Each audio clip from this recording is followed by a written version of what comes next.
5 months ago, in these quiet villages, a bedeviling situation loomed in households, troubled parents and siblings, as many struggled with alcohol and drug addicts for kins. Peer facilitation. And with the government declaring the war on illicit brewing, drug and substance abuse in the country, Dorcas Rigathi, spouse to Deputy President Rigathi Gachagua, took on the challenge to rehabilitate those willing to reinvent their lives. 2 months after the first batch of addicts left the rehabilitation centre in Timau, Nyeri County, we head back to the villages they had come from and hear from families here that had their kin undergo transformation. Jason Kamweti from Dimaine village, having had a troubled childhood, according to Susan Wairimo, his grandmother who helped raise him, recounts a near instance that was his turning point. Nilikuwa na do fulani na hiyo do ikuwa yangu. Hiyo do nilienda nikaspende yote na pombe. So sasa hiyo guilt yenyewe sasa ilikuwa inanikula zini. Nilikuwa nimefika mwisho kabisa.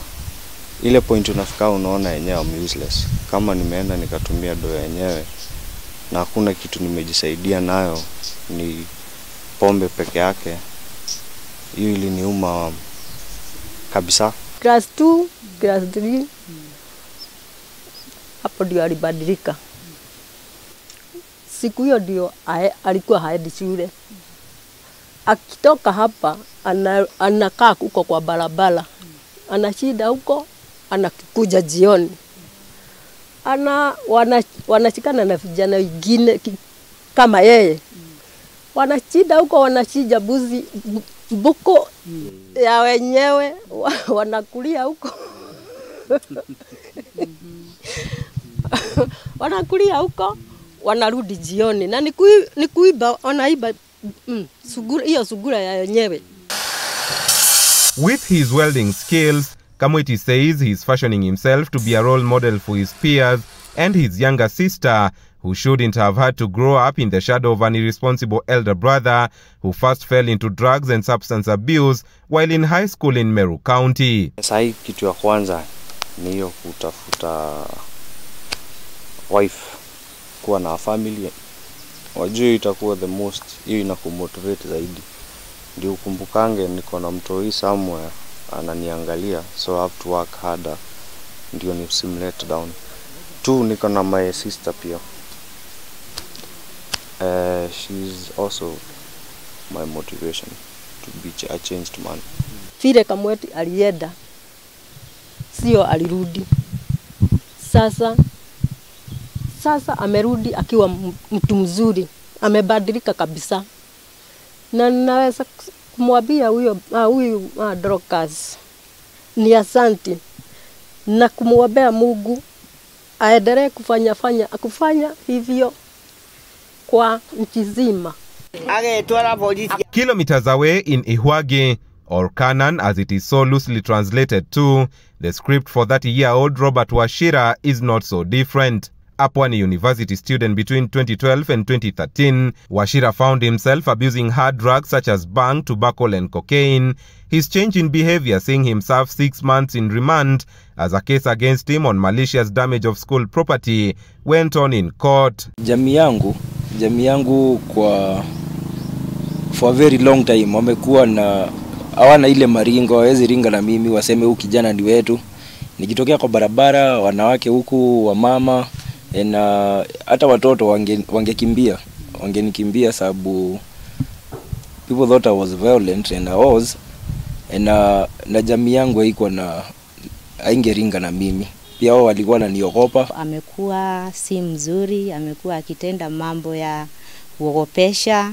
Kama familia tunasikia hata akiwa hapa hatuna amani.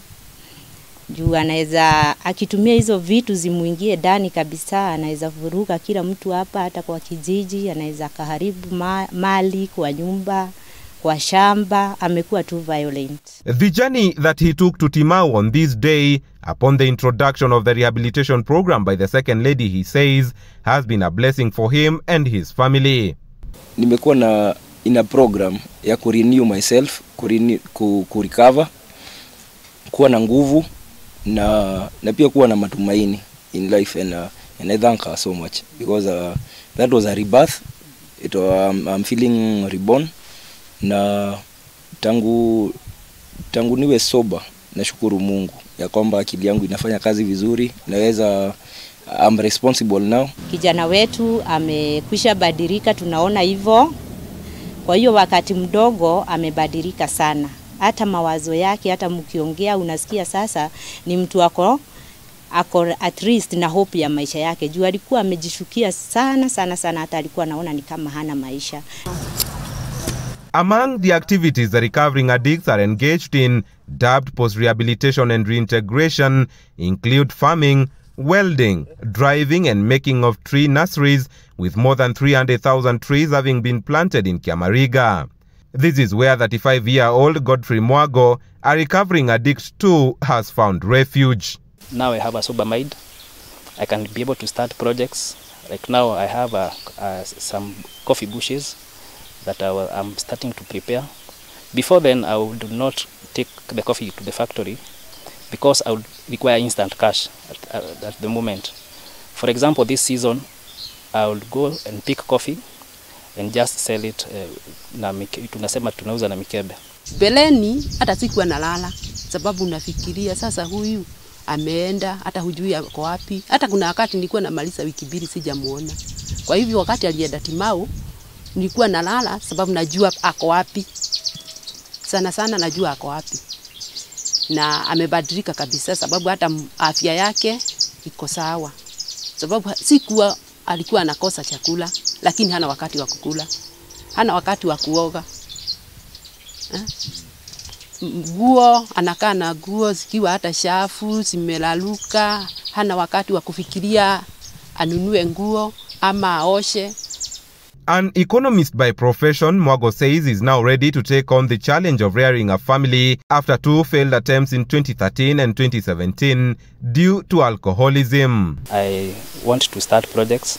I want to start rearing chicken here. I'm starting to prepare a chicken shed here, and also go on with the coffee because by the end of next year I know I'll have a family. Na sasa nasikia akiongea vile ataanza project zake, vile anafanya kazi huko, naona amebadilika. For Anderson Mahinda Maina, his star has shone bright barely 2 months after leaving rehabilitation following the return of his wife Grace Muthoni, who following Mahinda's behavior was a frequent deserter of her home. Nilikuwa na familia ndio, but tukafika mahali juu ya hii ulevi, bibi yangu akatoroka akarudi kwao na kaenda na mtoto in fact. So nilibaki peke yangu. Nikakuwa niko hopeless, sina hopes kabisa na maisha. Ikawa sasa nimekuwa wasi ni kuingia kwa pombe kabisa. Tulifunga doa, tukabarikiwa na mtoto, lakini sijaiona akilea, lakini saa hii naona maisha iko sawa. Nashukuru Mungu kwa hiyo. Nilikuwa nimepotea mara mingi na nimeona sasa sitapotea tena. Nimewaste miaka mingi sana, a lot of time. Because ile kitu saa hii for a period of only 2 months penye naweza sema niko ni a very short time na I have done something, but for the last hiyo time nilikuwa kwa addiction, niliwaste miaka zaidi over 5 years 6 or 7 kitu kama hiyo, ili waste yote chini, na si eti kazi ndio nilikuwa napata but ile pesa hainisaidii. In fact ni kuniharibu tu jobs cause ilikuwa inaenda kwa pombe. For these 4 gentlemen, life has taken a 360-degree turn, with Robert enrolling afresh in campus as his counterparts engage in other activities to keep them from sliding back into the darkness. Na shule imelipwa, Excellency amenilipia shule, na ofisi yake pia niko na uhusiano wa karibu sana na wao. Kuna nimepata laptop ya kutumia huko shule, pia na msaada mwingi sana wenye wamenipea. Pia niko na router sasa hapa, I can browse freely hata nikiwa hapa nyumbani. Fenye naweza sema ni Mungu ambariki kabisa na endelee na hiyo moyo, cause sikuwa natarajia tunaweza rudiana na husband yangu, cause nilikuwa nimeona amepotea, lakini kwa sasa I'm very happy. Sijui fenye naweza mwambia, ni Mungu tu atamlipa. Kamau Mwangi, K24 from Madera, Nyeri County.